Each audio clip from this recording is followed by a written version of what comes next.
Halo teman-teman, balik lagi nih Ilyas. Kali ini kita bakal nge-review tugas akhir kita, yaitu tugas akhir untuk mata kuliah manajemen basis data ya.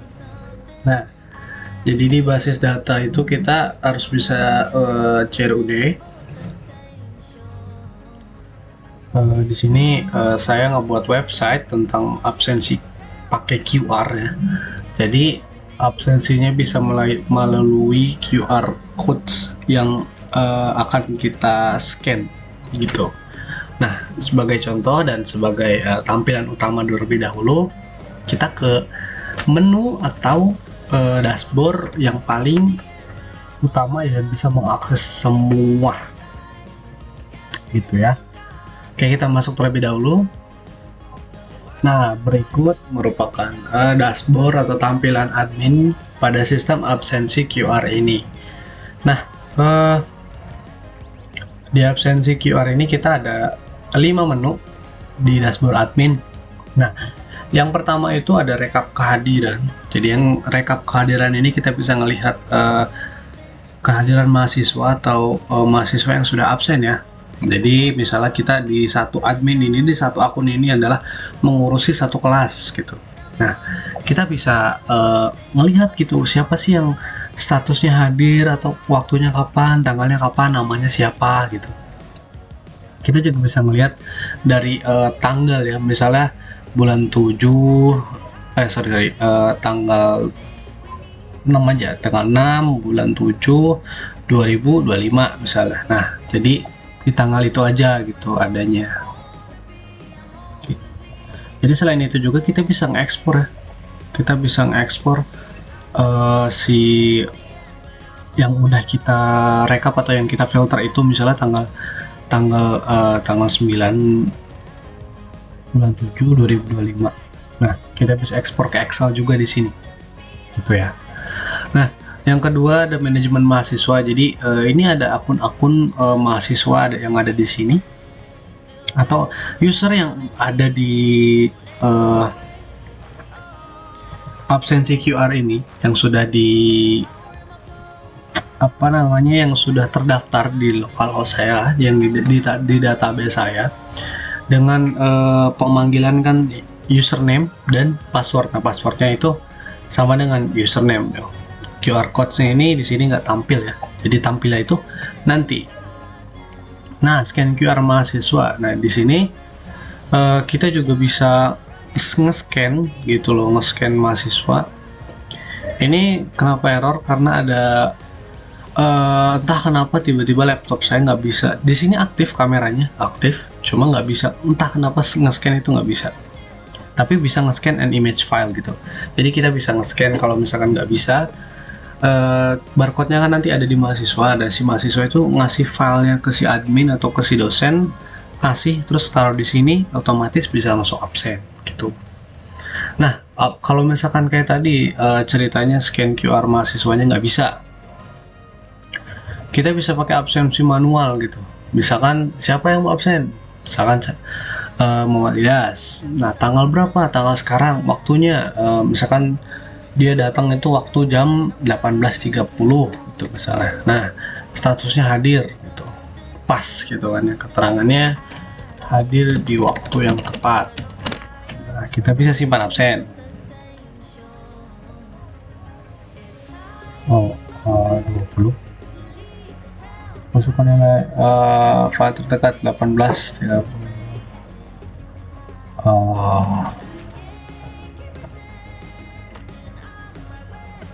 18.28.36.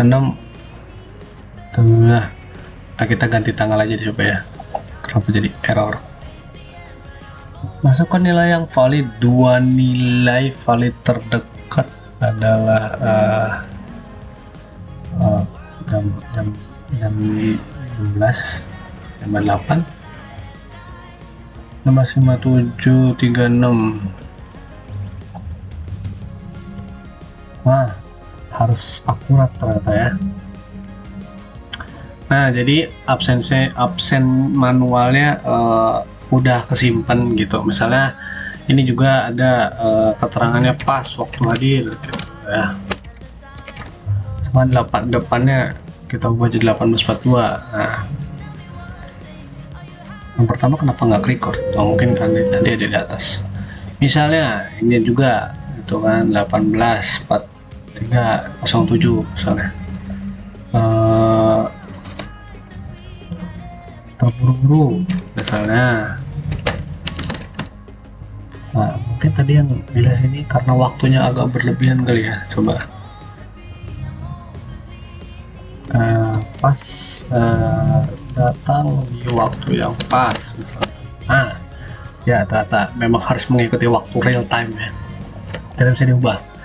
Nah, itu buat absensi manual, nanti juga kerekap di sini. Tuh yang barusan kita lakuin.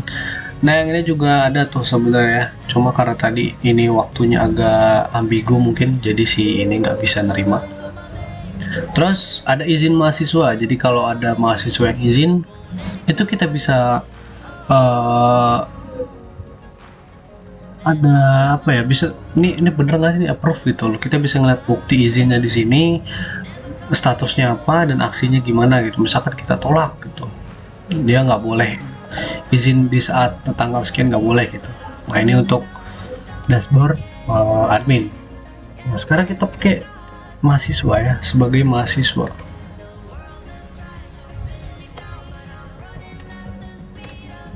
Nah, ini adalah dashboard Muhammad Ilyas Ramadan Syarif atau saya sendiri. Nah, jadi si mahasiswa ini hanya ada 4 tab utama atau pilihan utama ya. Di sini ada scan QR, riwayat absensi, bisa ganti password juga atau ajukan izin. Nah, misalnya kita mau, nah ini si barcode ini tuh harusnya di scan di admin gitu tadi. Kita ada fotonya atau kita punya QR-nya di handphone kita, kita minta scan tek.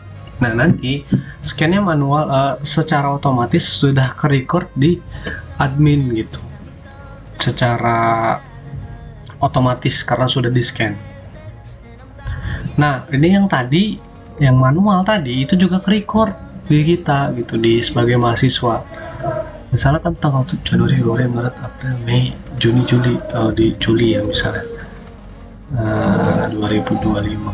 Nah, kita juga bisa ngeliat ngerekapan absensi kita gitu, statusnya apa gitu, pernah absen nggak di tanggal segitu, telat nggak, hadir nggak gitu. Jadi kita bisa ngelihat rekapannya sendiri untuk si mahasiswa itu sendiri, juga untuk sebagai alibi kalau misalkan kita ternyata masuk tapi di si admin nggak ke-record tapi kita punya bukti gitu. Nah, kayak gitu. Kita juga bisa ganti password ya, cuma untuk ini jangan dulu. Kita juga bisa ajukan cuti gitu, tanggal izin, misalkan izinnya besok.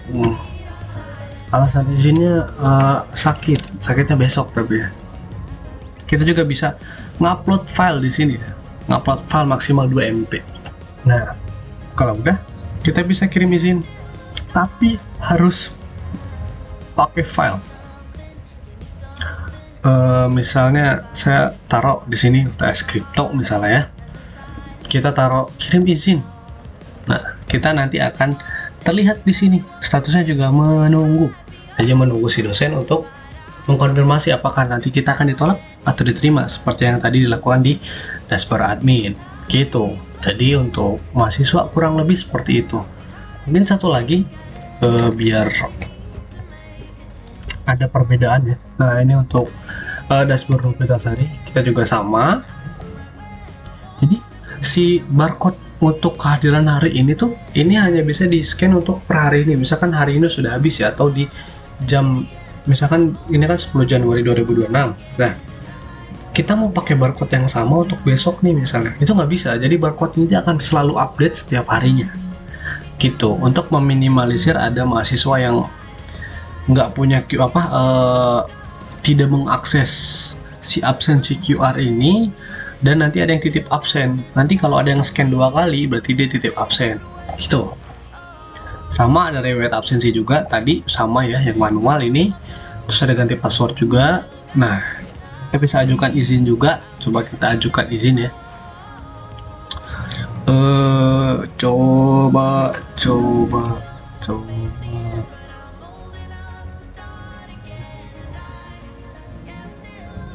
Nah, kita pakai ini, izinnya juga besok. Alasan izin bekerja shift 2. Misalnya kita kirim izin, statusnya menunggu, dan kita coba ke admin lagi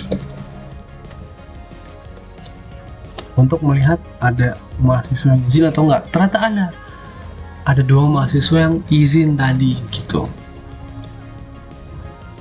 Nah, yang pertama ada sakit, yang kedua ada bekerja shift 2. Kita bisa ngeliat bukti izinnya apa, cuma error, belum saya coding.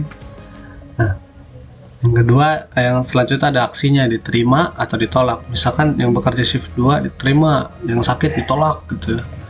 Nah, si mahasiswa sendiri juga kita bisa ngeliat gitu loh, izin kita tuh sebenarnya diterima apa enggak sih gitu.